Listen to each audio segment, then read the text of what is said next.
ખેડૂત મિત્રો, કૃષિ માહિતી કેન્દ્રમાં આપ સૌ ખેડૂત મિત્રોનું હાર્દિક સ્વાગત છે. હું કુબાર સંદીપ એગ્રીકલ્ચરનો અભ્યાસ કરેલો છે ડિપ્લોમા, અને અત્યારે ખેડૂતોના પ્રાકૃતિક મોડલોનો બધાનો અભ્યાસ કરી રહ્યા છીએ. તો આજે આપણે એક પ્રગતિશીલ ખેડૂતની મુલાકાતે આવ્યા છે. તેનું પંચસ્તરીય બધું મોડલ છે અને એને એક નવો દેશી કંઈક જુગાડ બનાવ્યો છે. તો એના વિશે આપણે તેમના પાસેથી માહિતી મેળવીશું. વછરામભાઈ, તમે આપનો પરિચય આપજો. વસરામ લોણાગરિયા, ગામ સરફદળ, તાલુકો પડધરી, જિલ્લો રાજકોટ. મોબાઈલ નંબર છે 9998949052. તો વછરામભાઈ, તમે આ શું મોડલ બનાવ્યું છે? સ્લરી મોડલ તમે કહો છો, એટલે શું? અને આ કોઈ ખેડૂતો હજી અમે ક્યાંય જોયું નથી. હા, આ અમે એક 18x20ની ચોરસ પહોળાઈ અને 4 ફૂટ ઊંડાઈ એવો એક અમે ટાંકો બનાવ્યો છે.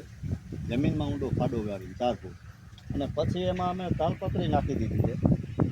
તાલપત્રી નાખ્યા પછી આ દેશી ગાયનું ગોબર, પછી એમાં ઘેટા બકરાની લીંડી દેશી ગાયનું ગોબર એનો ખર મારી અને એમાં આ 11 ટ્રેક્ટર સંપૂર્ણ 11 ટ્રેક્ટર આ ખાડામાં અમે ગોબર ભરેલું છે. એની ઉપર અમે 8 બેરલ જીવામૃત છાંટ્યું અને પછી 4 બેરલ અમે એની ઉપર પાણી છાંટી દીધું. પાણી છાંટીને રહેવા દીધું.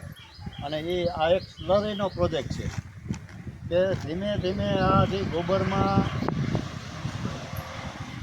લાખોની સંખ્યામાં જે બેક્ટેરિયા છે ગોબરમાં, એ ગોબરમાં ઘન સ્વરૂપ ગોબરમાં જે સંકળાયેલા છે એ બેક્ટેરિયા ધીમે ધીમે પાણી સ્વરૂપમાં, પ્રવાહી સ્વરૂપમાં અમે આ એક બાજુ ખાડો રાખ્યો છે અહીંયા પાણી સ્લરી આવવા માટે. અહીંયા બધી જો આ સ્લરી 24-48 કલાકે નીકળી ધીમે ધીમે સ્લરી ભેગી થઈ છે. આમ જુઓ, એકદમ અડાઈને એવી ગરમા ગરમ આવી સ્લરી આ ભેગી થઈ છે. જોઈ શકો છો. તો ભરપૂર પોષણ તત્વોથી ભરપૂર એવું કોઈ પણ ક્રોપમાં તમે ડીચિંગ પદ્ધતિથી, સ્પ્રિંકલર પદ્ધતિથી, ધોરિયા વાટેથી, ક્યારા પદ્ધતિથી, પંપના નોઝલ ખોલી અને એને ડીચિંગ પણ કરી શકો. મગફળી એવા પાકમાં જે તમારે ઉપરથી છંટકાવ કરવો હોય તો 15 લીટર પંપમાં 2 લીટર એ સ્લરી નાખીને આપ છંટકાવ કરી શકો. ખરેખર આ પ્રોજેક્ટ અમારા એક દિલીપભાઈ રામાણી છે, એને ઘણા વર્ષથી આ પ્રોજેક્ટ બનાવ્યો છે અને બહુ સરસ. મરચીમાં એ અલગ અલગ પ્રકારના આમાં આંકડો નાખીને ઘણી બધી એવી અલગ અલગ વનસ્પતિ નાખીને સ્લરી બનાવતા હોય અને બહુ સારું રિઝલ્ટ છે. તો અમે એવો એક આ મગફળીનો પ્લોટ અમે બનાવ્યો છે. તો એ મગફળીના પારા ઉપર અમે મકાઈ લગાવી છે. સામે આગળ દેખાય છે મકાઈ ને મગફળી. એ ફાર્મમાં અમે મગફળીની વચ્ચે અમે એક હાર પારા ઉપર મકાઈ લગાવી છે, વચ્ચે તુવેર લગાવી છે, એની વચ્ચે અમે કાકડી લગાવી છે. એ પારા ઉપર બીટ, મૂળા, પાલક અને હવે ટૂંક સમયમાં વચ્ચે અમે તરબૂચ પણ વાવવાના. તો એક મગફળીના ક્રોપ સાથે 5 થી 6 ક્રોપ અમે લગાવવાના છે અને તૈયાર થશે. તમને આ યુટ્યુબના માધ્યમથી અમારું આખું ફાર્મ તમને બતાવશું. તો આ અમે એક આવો નવો પ્રોજેક્ટ બનાવ્યો છે. અમે એના અખતરા કર્યા છે અને વધુ અખતરા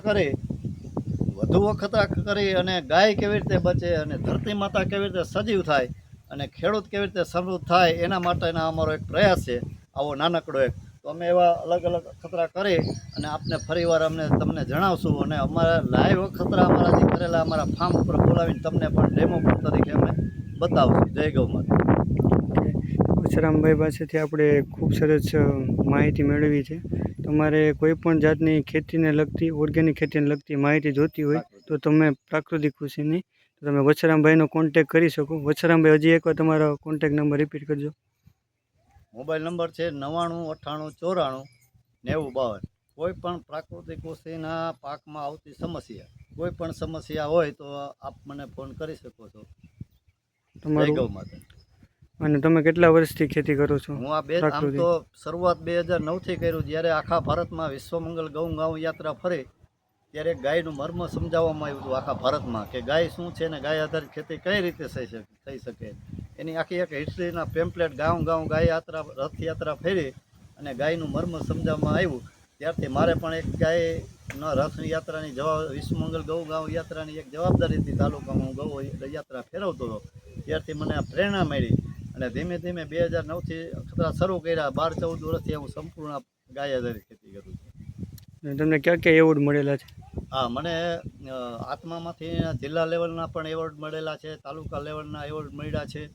પછી મને એવા રાજ્યપાલ હસ્તકે મારું સન્માનિત કરવામાં આવ્યું છે અને મને એને શાલ ઓઢાડીને સીલ આપીને પણ એવોર્ડ મને આપેલા છે. અને કોઈ ખેડૂત મિત્રોને ગ્રુપમાં તાલીમ જોતી હોય તો પણ તમને હા, ખેડૂતોને મળી શકે. કોઈ પણ ગાવ રાજકોટ જિલ્લાનું કોઈ પણ ગામમાં મારા સમય પ્રમાણે જો એ 25-50-100 ખેડૂતને ભેગા કરી રાખે તો હું એને ટેકનિકલ પદ્ધતિથી પ્રાકૃતિક કૃષિ કેવી રીતે થાય તે હું એને 1 કલાકના સત્રમાં હું એના ગામ જઈ અને સમજાવી શકી. બીજા નંબરમાં જો એને પ્રેક્ટિકલ શીખવું હોય ને જેની પાસે ગાય હોય તો ગૌમૂત્રને એ ભેગું કરી રાખે તો આપણે અહીંયા પ્રેક્ટિકલ પણ એના ફાર્મ ઉપર આપણે એના બધી પ્રાકૃતિક કૃષિની હિસ્ટ્રી સમજાવશું. બરાબર. જો પ્રધાનમંત્રી હંમેશા કહે છે કે પ્રાકૃતિક ખેતીને પ્રોત્સાહન આપવું જોઈએ, તો ઘણા આવા ખેડૂતો પ્રાકૃતિક ખેતીને કરી રહ્યા છે અને ખેડૂતોને બીજા ખેડૂતોને પણ પ્રોત્સાહન કરી રહ્યા છે. તો વસરામભાઈ, તમે એટલા વર્ષથી આ ખેતી કરો છો, શું પ્રાકૃતિક ખેતી સફળ છે? હા, ઘણા ખેડૂત મિત્રો એવું પણ કહે છે, ઘણા ખેડૂત જે ખેતી ખાસ કરીને જે પ્રાકૃતિક કૃષિ નથી કરતા, જે ખાસ રાસાયણિક ખેતી કરે છે અને એ રાસાયણિક ખેતીમાં વળી પાછા એ અસફળ થયેલા છે. રાસાયણિક પદ્ધતિમાં એ અસફળ થયેલા છે. એ ખેડૂતો એવી અફવાઓ ફેલાવે છે કે પ્રાકૃતિક કૃષિમાં થાય જ નહીં. એનું કારણ છે કે રાસાયણિક પદ્ધતિ પણ એ પૂરી હિસ્ટ્રીથી અપનાવતા નથી. એટલે એ રાસાયણિકમાં પણ આડેધડ ખાતર અને દવાના છંટકાવથી જમીન બંજર બની એનું ઉત્પાદન ઓછું આવ્યું એટલે એ એવું માને કે પ્રાકૃતિક કૃષિમાં સફળતા ન મળે. તો ઘણા ખેડૂતો પ્રાકૃતિક કૃષિમાંથી નહીં પાછા વળ્યા છે. તો પાછા વળવાનું મુખ્ય કારણ છે કે એની પાસે પૂરેપૂરી જે પ્રાકૃતિક કૃષિના આયામો છે, જે સુભાષ પાલેકર પ્રાકૃતિક કૃષિના 5 સિદ્ધાંતો છે, બીજામૃત, ઘનજીવામૃત, જીવામૃત, આચ્છાદન ને વાપસા અને મિશ્ર પાક પદ્ધતિ, જો આ 5 આયામ સંપૂર્ણપણે